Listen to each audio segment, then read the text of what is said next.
Hello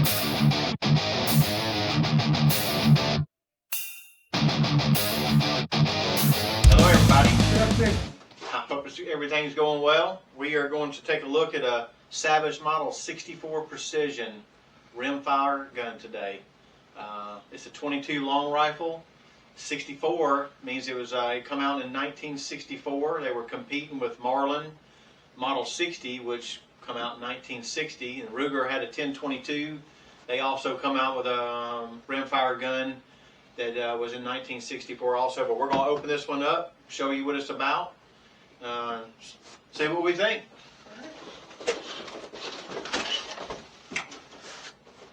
Limited lifetime service agreement. And there it is. It's got a 16.5-inch steel barrel, 22 long rifle. It's got a half 28 threaded barrel up here for your shusher ready. So it's got the half 28 thread on the end. It's got a 10 round mag, 20 optional. We're going to give this over here to Dan. He's going to show you how to easily slide that sucker in where you're not fighting it. All you have to do is pull the mag catch back. The magazine slides right in. It snaps in firmly, easily, and it doesn't wiggle around, believe it or not. As long as extended it is, it's very firm. Easily comes out. Receiver bolt seems to not catch on it bad. Yep. It feels really good. Got a drilled and tapped receiver with a one-piece 20 MOA rail. Which is built by MDT, by the way. Yep. Glass-filled nylon unibody made by Oryx. It's an Oryx by MDT. Yep. Feels really rigid. It's not bad, really. Better than a lot of them I've seen, especially a composite stock. Feels pretty stiff. Up here it's got the M-Lock compatible for the end there. For the fore-end. Got the, sling go stud. ahead. It's got a sling stud. And then here we have an integrated barricade stop. So if you're shooting 22 NRL and you're shooting up against barricades, it's already built into the chassis. So it's a semi-automatic gun. Price point is somewhere around about $300. In the barrel, in the 16.5-inch barrel, it does have a 1:16 twisted barrel. It's pretty heavy contour though. Yep. Bolt does have the deep press to lock it back. Just pull the bolt back, slide the bolt handle in, and it locks in the rear position. Pull it out to let it forward. Has a 2-position safe. Super nice gun. It does not have the accu-trigger like a lot of the Savage centerfire guns have. It is not adjustable. Nope. Um, We'll put a gauge on it and see what the pull weight on that is from the factory. so, you want to show them about the AR compatible? So the grip is an AR style, which is also AR compatible. Bolts in just like your AR platform rifles do. 3/16 Allen wrench up in there will back out that screw. You can swap this out to a different style, size, anything to fit you better. So there is a little bit of ability to change it around a little bit over factory. The weight's not bad. It is a super light gun in my opinion. For a 22, if you got a young person that you're trying to teach, it's light, it's easy to handle. Be a great gun to teach a young person how to shoot a gun without scaring them with too much of a kick. Not something that's so heavy they can't hardly hold it. Not going to hurt them and scare them. So I think this is a very good gun, especially if you're going to take a young person out. And for the adults too, obviously. But young people, if you're looking for something that's of decent quality, I think this will be a great gun to take a look at. We're going to do some more things with it, get it to a level, finally get it to the range at some point, and see how it fires out and how it does. Roll out of the rack, feet on the floor. We're going to take a look at the Sig Sauer Buckmaster 3x12x44 scope. It's an affordable scope. It's got a BDC built into it. I think it's a quarter BDC. We got a bipod, just a little 2-position bipod we're going to throw on there. It's just an inexpensive one that we had laying around, so we're gonna put it on there. It's got a little bit of adjustment, maybe around a 1 inch on the bottom. Got some scope rings. These only have 2 screws. This is more for a gun like this. You know, on a high power rifle, it's got a lot of kick. We wouldn't, you know, recommend something like this, but these should do just fine on this unit right here. So let's get that Sig Sauer out of the box here. Let's take it out, see what it looks like. So When we get it to the range, we'll be able to really tell you what it looks like through the lens. see what's in the box. Right here. Looks like we have a scope.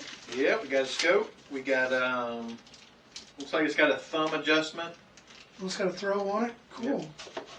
So if I can get the rubber band off of it, we'll take a look at it eventually. So they include a Allen wrench. We have an Allen wrench. Guess I got to find out why we need that. Yep. Lens cloth that says Sig Sauer on it. That's kind of cute. And we have our instruction booklet in here. Yep. And we get a really nice little sticker that says Yep. Sig Sauer. It's got the built-on caps there. I like that. Oh, I think cool. that's Flip ups already. yeah, the flip-ups on there. Ain't gonna lose them. I've lost many of them, misplaced many of them, so that's kind of nice to have that built on there. So this is a 1/4 MOA adjustment. Looks like we have a nice little aluminum turret cap on here. Well, they're lit up really well. I'll do a zoom up on that for you. Got some really nice numbered things. They're not very audible. You can hear them, and they feel really good. There's no slop in it. Obviously, what the Allen wrench was for, here on the top, and I'll do a close-up video of this, you can reset your zero. So you can adjust it and reset zero on your elevation. That's a nice feature for a $130 price point optic. Same thing for windage. This has about 60 MOA of adjustment in the vertical and about 34 left and right in the windage. Minute of angle. Again, these are audible. You can hear it clicking and it feels really good, and you can reset the cap to zero. There's a zero line here on the body for both elevation and windage. I will show close-ups of this, obviously. Yeah, we'll get you the specs, the model number on some up close, where if you are interested, you'll be able to get that data. The throw lever is aluminum and it threads in. Feels like a good fit. The zoom feels really smooth. Like it a lot. The flip-up cover comes off easily, but not too easily. The diopter feels really nice. This is definitely not going to move around on you. So, really, really like that. And this is a front focal plane optic.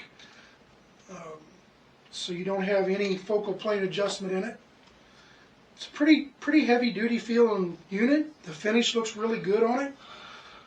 Even though it's a entry level Sig Sauer optic, I think it's good quality for the money. Yeah, it feels You'll great. have to see it. Yeah.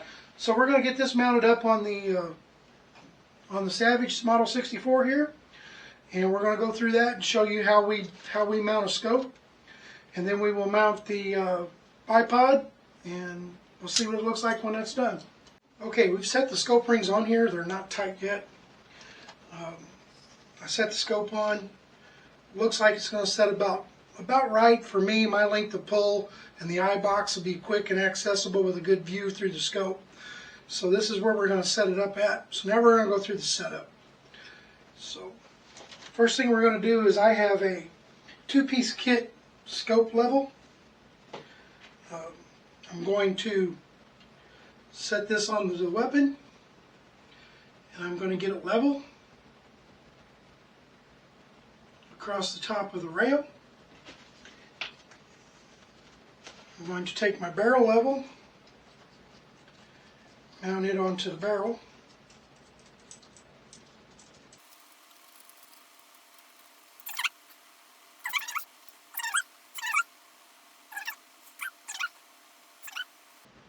So both of them are level now. Yep, right in the middle. Looks good. So I can take this one off. Now we can tighten these up. If this was the screw type, I would torque these to about 30 inch-pounds. So we're just going to do a light snug with a screwdriver on this style of ring. I'm not too worried about it moving around under a 22 long rifle. We're going to set the scope on back to where I had it. We're going to take the top cap off. I'm going to set the scope ring mounts on the top. Put the screws in them. Give me those.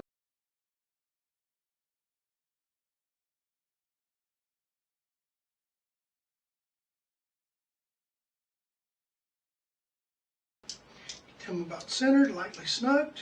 Okay. Enough that I can still rotate the optic without much resistance, but enough it stays put. Verify the barrel level again. Still looks good. Put our level on top of our turret.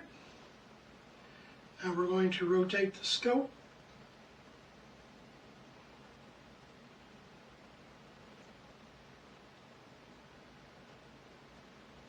Right there. Yeah.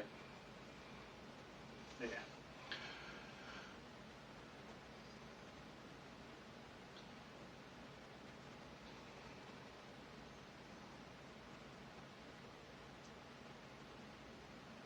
There. I think that's it right there.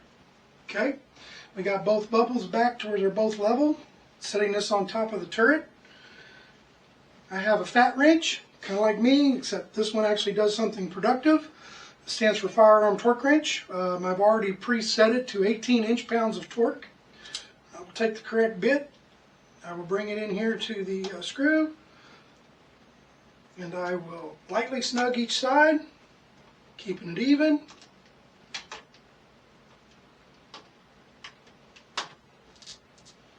And I will set the torques. Nice audible click when it torques out.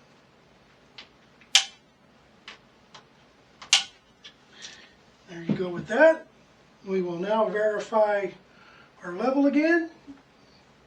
Looks good. Looks really good. So we know our crosshair is going to be straight on the weapon to the center line of the weapon.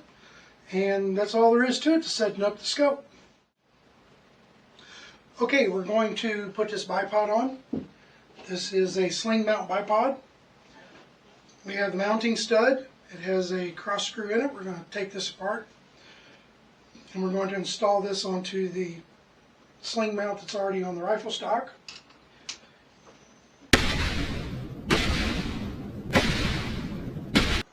Alright, we made it out here today. It's a little public range. Due to weather, looks like I got it to myself for now. So we're going to zero this little setup right here, and we will get on to shooting some groups, try some different ammo. I brought 5 different ammos. I brought Federal Champion to zero with, and get the barrel all cleaned out and ready to go. I did run a bore brush through it and gave a light lube to it, so first couple may be a bit awry. So let's shoot some, see what happens.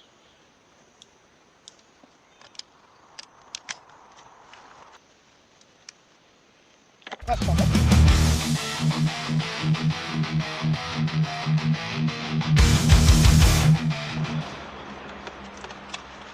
Alright, we're going to shoot 5 foul with some CCI standard. We'll shoot 5 on target for effect.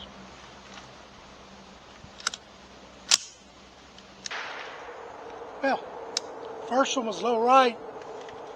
Next 4 were low right. 3 of them in the same hole almost. 5th one was just a little top left of it. Pretty good group down there actually for CCI standard. Alright.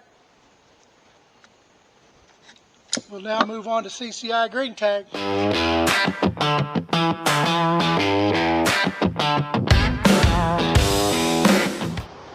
Alright.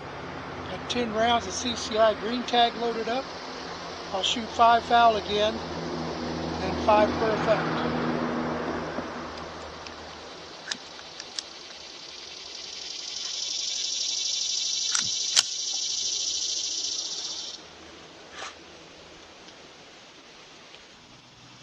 And as I have found with Greentag, all over the place. We'll move on to one of the Eleys. We'll shoot Eley target next. Let's see how it works.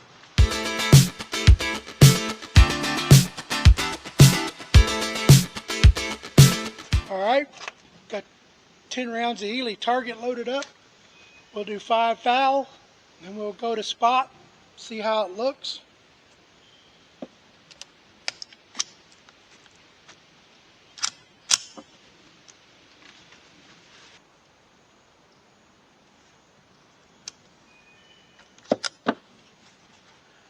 Alright, it's actually a pretty decent group. Have to measure it. Going to be close to be a 1/2 inch. There is a flyer top right. That was the original first shot before we zeroed. So we will be ignoring it, obviously. Alright.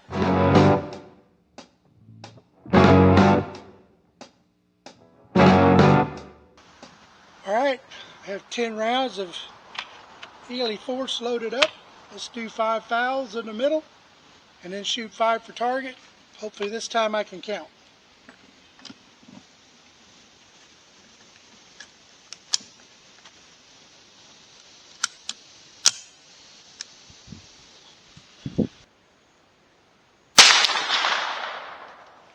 Alright.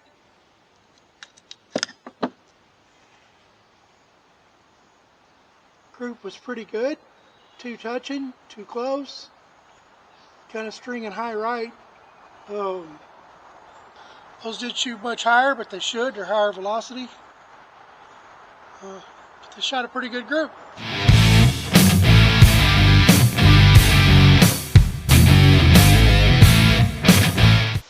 Okay, let's do a review on the 3 things at play here.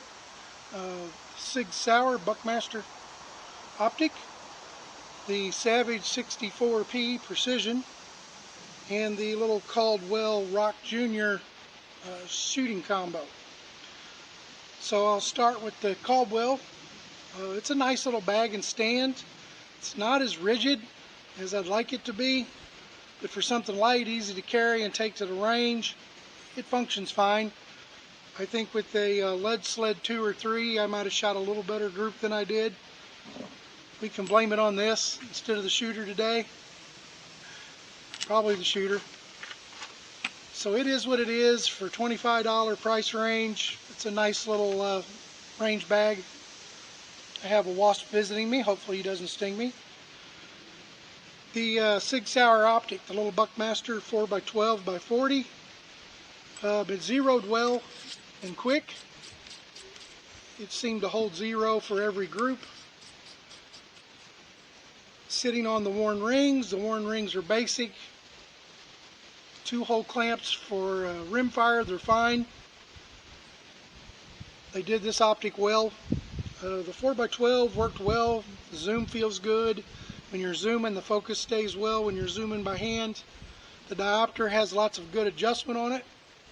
I give it a thumbs up. There's no focal plane adjustment front or rear, so the optic is what it is. $130 price point. It's clear. I'll try to get a picture through it. I don't have a problem with it. For a rim fire, I think this is a really good optic. For small caliber center fire, I'd say it's a good optic as well. I wouldn't put it on my Magnum guns. I think we'd need to be doing a higher end optic for that anyway. And for precision shooting, obviously you're going to want a better optic. It's got a decent reticle and it performs well. Comes with dust covers. I think it's a good optic. I'm not upset with the price point. I would compare it easily to a Crossfire 2, if not being better at a lower price point. So take it how you wish. Now for the Savage 64 Precision threaded barrel, I just shot 20 rounds through it in pretty rapid succession. There's no heat in the barrel at all. It's already almost 90 degrees today. So I can't complain about that. The twist, the 1 in 16 twist, Seems to be keeping the barrel cool enough. The trigger's heavy. It's definitely 4 pounds, 4 1/4 pounds. I'm not a fan, but for your average shooter, I'm sure it's completely acceptable. It does require a full reset. The reset is long on it. You have to keep that in mind. I'm used to a much shorter reset on my other triggers. The first couple rounds on the Federals, I had a couple that didn't want to fire. The bolt wasn't going forward. After I got about 10 rounds through it, that went away and everything cycled fine. I'm not going to blame the Federal. I'm going to blame the gun being new. The final rounds I shot were, the last 45 rounds I shot were completely fine. So the stock is rigid, it's comfortable. It's a little narrow on the cheek for me. I would like to have something a little taller, a little thicker. But the chassis is nice. It's an MDT Oryx, obviously, built for Savage. It worked fine. No complaints. Overall, out of 10, I give this little gun a solid 8. It performed. The groups were decent. So I do recommend it. And it covers all 3 things. Again, Coyote Sports appreciates you watching our videos. Again, like and subscribe. Leave comments, please. We want some feedback on what we can do better. And as always, live life in the great outdoors. And nobody might. Peace out. Rolled out of the rack, feet in the floor, no time for coffee. Hitting that door, jump in the truck, gears in the back. Let's hit the road and find that buck. Hey, what's that sound? A break in the grass. Is it him?